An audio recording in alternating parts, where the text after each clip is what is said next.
gdzie znajduje się największa nekropolia dynastyczna w naszej części Europy. Kto wybudował tu krużganki przypominające te wawelskie i co z nimi wspólnego ma duch psa, gdzie można poznać barwne opowieści o jednej z najdłużej panujących dynastii Europy, co niezwykłego jest w tym ołtarzu i po co komu takie dziwne okna. Jeśli chcecie posłuchać ciekawych historii związanych ze stolicą Piastów Śląskich, które niekiedy przypominają fabułę słynnej Gry o Tron, to obejrzyjcie do końca nasz film opowiadający o atrakcjach położonego na Opolszczyźnie Brzegu.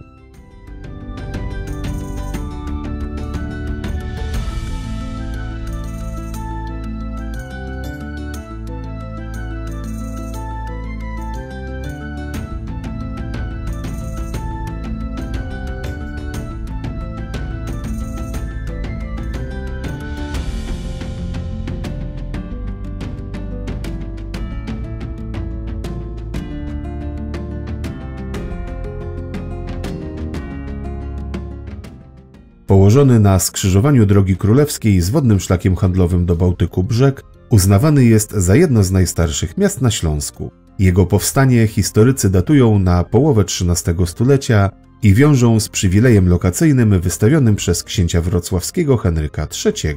Po podziale księstwa wrocławskiego Brzeg zostaje stolicą najmniejszego spośród nowo powstałych księstw. To na okres panowania Piastów z linii legnicko-brzeskiej przypada okres świetności miasta. Brzeg staje się potężnym ośrodkiem handlowym, będącym centrum wymiany pomiędzy Rzeczpospolitą a Niemcami. Rozwija się kultura i nauka.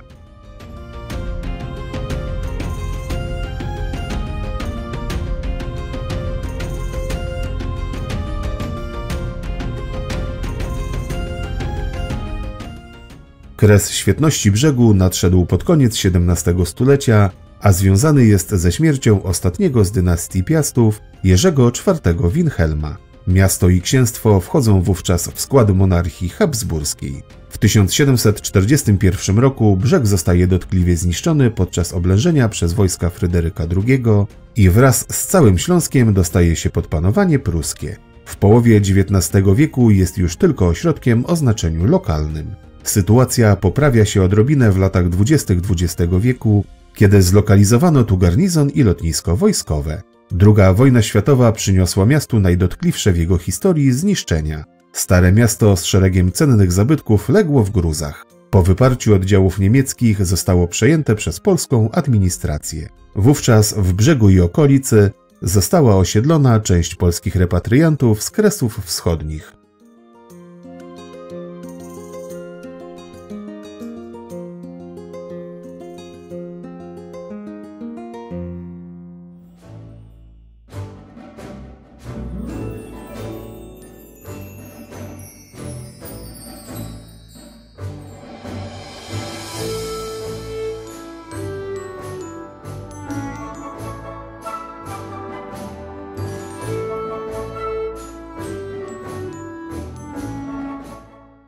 Najpiękniejszym i najbardziej znanym zabytkiem Brzegu jest zamek książąt piastowskich. Dokładnej daty powstania warowni nie znamy, wiadomo jednak z dokumentów, że w 1235 roku za panowania Henryka I Brodatego istniało tu już założenie obronne. Pod koniec XIII wieku Bolko I wzniósł tu wolno stojącą kwadratową wieżę, dając tym samym początek murowanemu zamkowi.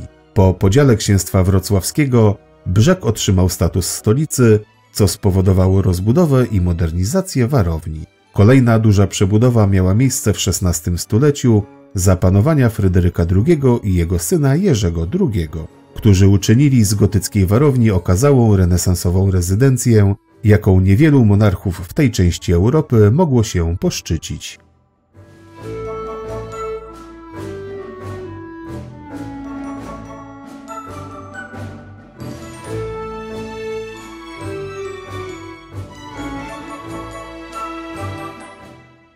Wędrując po zamku być może usłyszycie delikatny stukot, coś jakby stąpanie, a jeśli stanie się to po zmroku, prawdopodobnie będzie to duch, ale nie taki jak w innych warowniach, tylko duch psa. Czworonoga łączyła wyjątkowa więź z panem Jerzym II. Gdy pewnego razu książę powrócił na zamek, pies tak się uradował na jego widok, że wyskoczył z wysokich krużganków i skręcił sobie kark u stóp pana. Teraz biedaczysko błąka się po zamkowych wnętrzach, a odciski jego łap widuje się ponoć o świcie na dziedzińcu.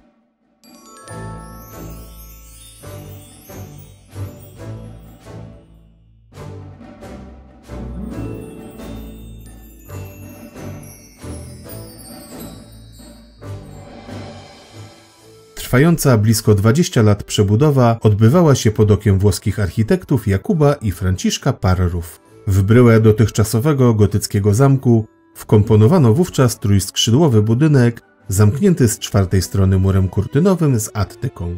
Ożeniony z Elżbietą Jagiellonką Fryderyk II bywał częstym gościem królewskiej rezydencji w Krakowie i zapewne dlatego zapragnął ozdobić swoją siedzibę trójkondygnacyjnymi krużgankami łudząco przypominającymi te na Wawelu. Wjazdu do zamku broniła wzniesiona w 1554 roku wieża bramna ze wspaniałym portalem, której dekoracja rzeźbiarska przedstawia popiersia książąt i królów piastowskich.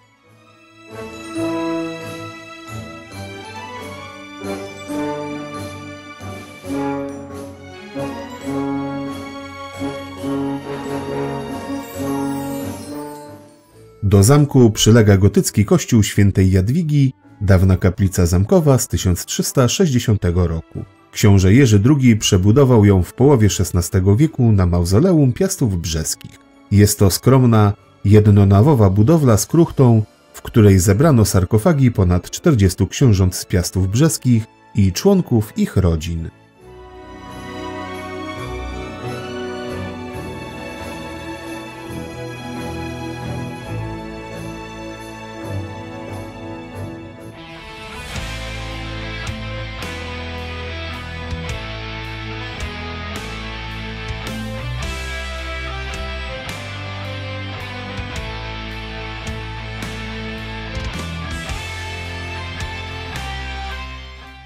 Piastowie Śląscy to linia dynastii zapoczątkowana przez Władysława Wygnańca, syna Bolesława Krzywoustego, panująca w księstwach śląskich od 1138 do 1675 roku.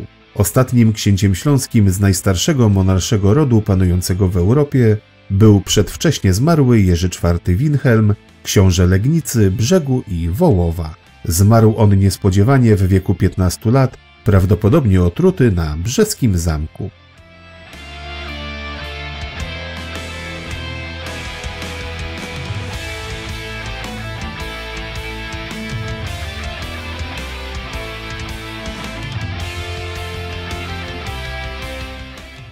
Niekończące się podziały Śląska doprowadziły Piastów do kuriozalnych sytuacji.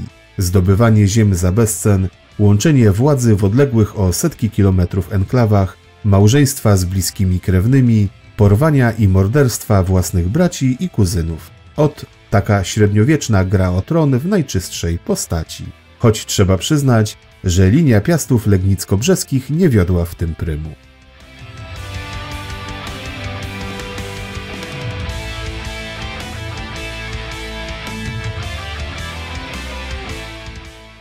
Władcy księstwa legnicko-brzeskiego umierali zazwyczaj z przyczyn naturalnych lub z powodu przeróżnych chorób, choć i tu zdarzały się ciekawe przypadki. Jeden z Piastów, Ludwik II, zmarł podczas zażywania kąpieli w łaźni, inny z powodu ran odniesionych podczas walki w turnieju.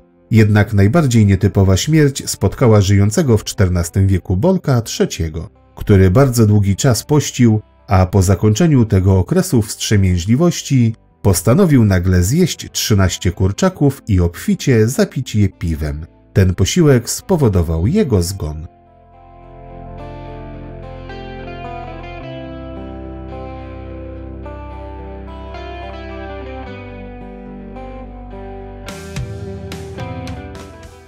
Barwne opowieści o Piastach nie wiążą się tylko z ich śmiercią. Ludwik II, który wędrował i bawił się po całej Europie, słynął z różnego rodzaju uczt i bankietów. Cesarz, aby nieco ukrócić ten proceder, wydał zakaz sprzedaży drewna na jego dwór. Ludwik wykupił zatem zapas orzechów laskowych, które posłużyły do rozpalenia ognia i wydania kolejnej uczty. Głośne też były opowieści o służących, których rolą było ogrzewanie łoża. Co działo się po tym, gdy już łoże było wystarczająco ciepłe, zostawiamy waszej wyobraźni.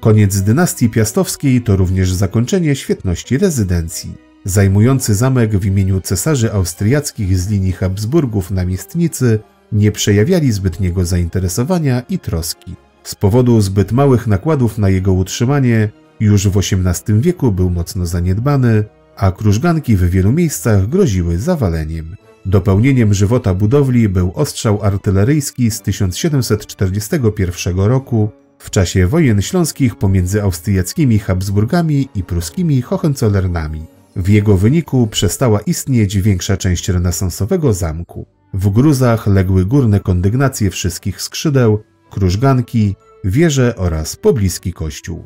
To, co pozostało z zamku, zamieniono na magazyny wojskowe i karczmę.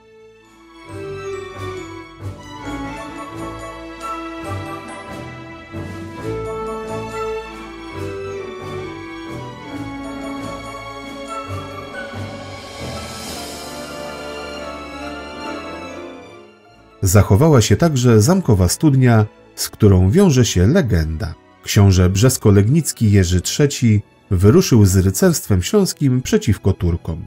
Na tej wojnie zdobył podobno olbrzymie bogactwa. Po powrocie polecił sporządzić 12 ołowianych beczek, które wypełnił złotymi monetami, pierścionkami i innymi drogocennymi klejnotami.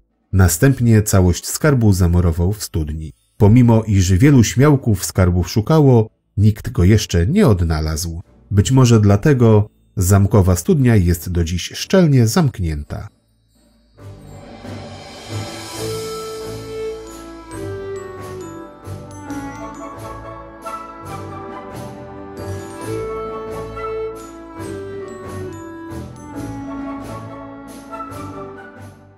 Początek XIX wieku to ostateczny upadek warowni. Pozostałości bogatego niegdyś wyposażenia wywieziono do Berlina, a wojskowe magazyny zlikwidowano. Lokalne władze miały jeszcze pomysł na odbudowę obiektu z przeznaczeniem go na urzędy państwowe. Jednak zamierzenia tego szybko zaniechano. Na początku XX stulecia podjęto pierwsze prace konserwatorskie, lecz zakończyły się one na zabezpieczeniu przepięknej fasady wieży bramnej przez szwedzkiego historyka Augusta Hara oraz pomieszczeń parteru wschodniego skrzydła, gdzie urządzono niewielkie muzeum miejskie.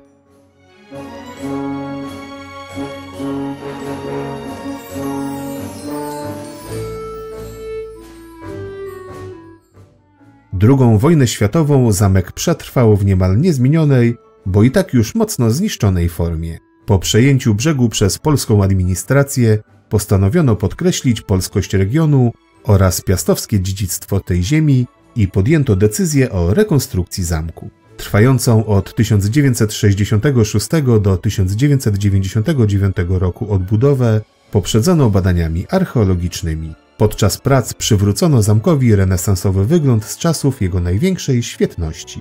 Zamkowy dziedziniec jak przed wiekami otaczają dziś arkadowe krużganki, a wieżę bramną zdobią 24 popiersia legendarnych i historycznych przodków brzeskich Piastów. We wnętrzach urządzono Muzeum Piastów Śląskich z wieloma ciekawymi wystawami.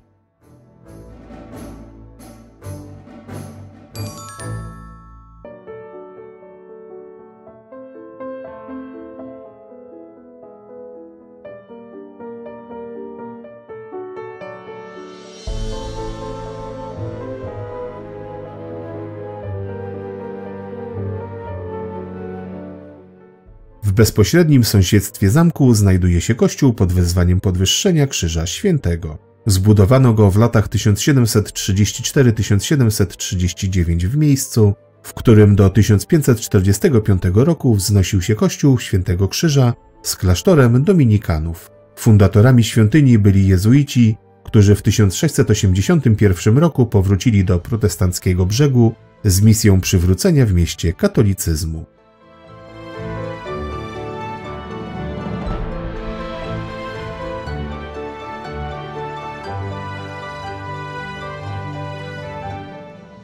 Smukła, potężna, a zarazem niepozorna budowla zaprojektowana została przez jezuitę Józefa Frisch'a. Jego bryła jak na barok wydaje się surowa, niemal ascetyczna. Nieciekawa, zewnętrzna architektura miała symbolizować brzydszą, instytucjonalną stronę kościoła. Tymczasem bogaty wystrój odnosił się do piękna i głębi przeżyć duchowych.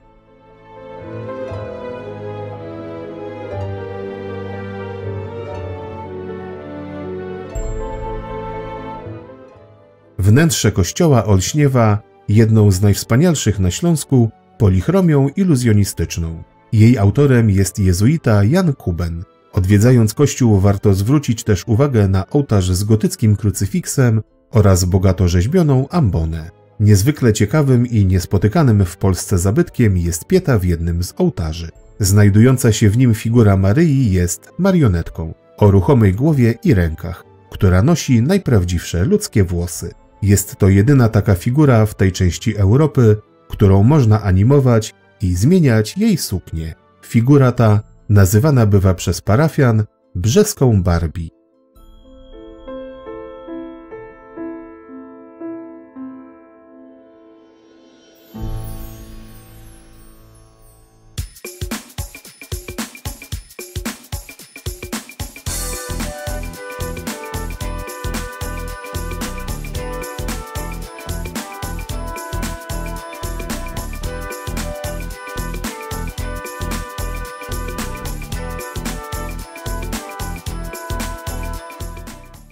Starówka w Brzegu została wytyczona podczas jego lokacji na prawie średzkim w połowie XIII wieku i jej układ pozostał czytelny do dnia dzisiejszego. Ma kształt owalu ograniczonego od północy Odrą, a z pozostałych stron murami miejskimi i fosą. Ulice miasta wytyczone były szachownicowo i zbiegały się w miejscu dawnych bram oraz centralnie w rynku, na którym króluje ratusz.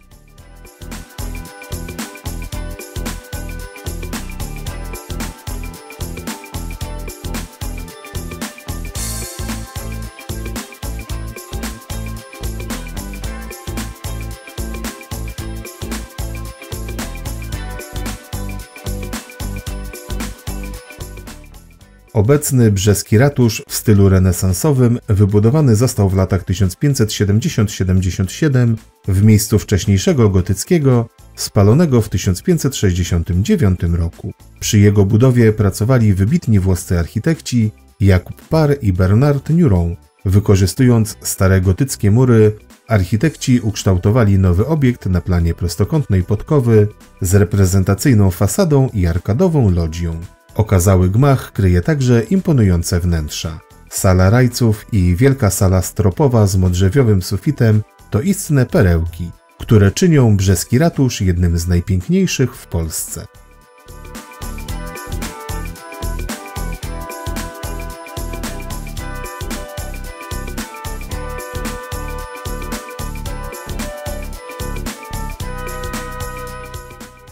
Charakterystyczną cechą staromiejskich kamienic są blendy, czyli ślepe okna. Tego typu wnęki nie zawsze były wyłącznie fanaberią architektów. Czasem miały też za zadanie odciążyć ścianę. Szkoda tylko, że na brzeskim rynku tak niewiele śladów oryginalnej gotyckiej zabudowy mieszczańskiej przetrwało do naszych czasów.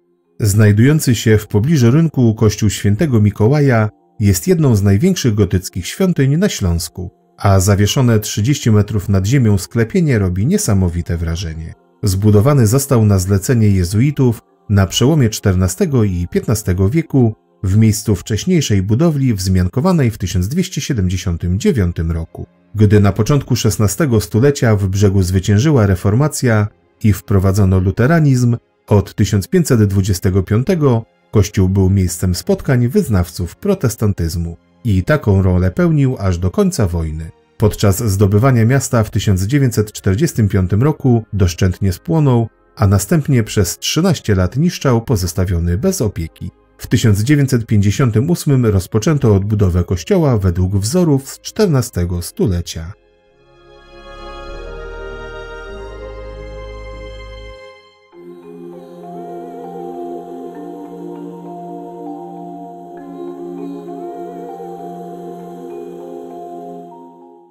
Kościół w latach świetności posiadał bardzo bogaty wystrój, na który składały się rzeźbione w drewnie figury świętych oraz wspaniałe, kolorowe witraże. Znaczna część pierwotnego wystroju niestety nie zachowała się do naszych czasów, ponieważ spłonęła podczas II wojny światowej. Pozostały tylko niewielkie fragmenty po protestantach, w postaci zespołu kamiennych epitafiów z XVI wieku.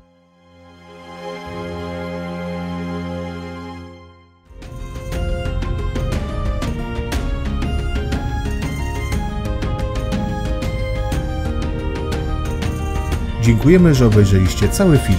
Proszę zostawcie łapkę w górę, piszcie w komentarzach o waszych wrażeniach, podzielcie się nim ze znajomymi i pamiętajcie o subskrypcji.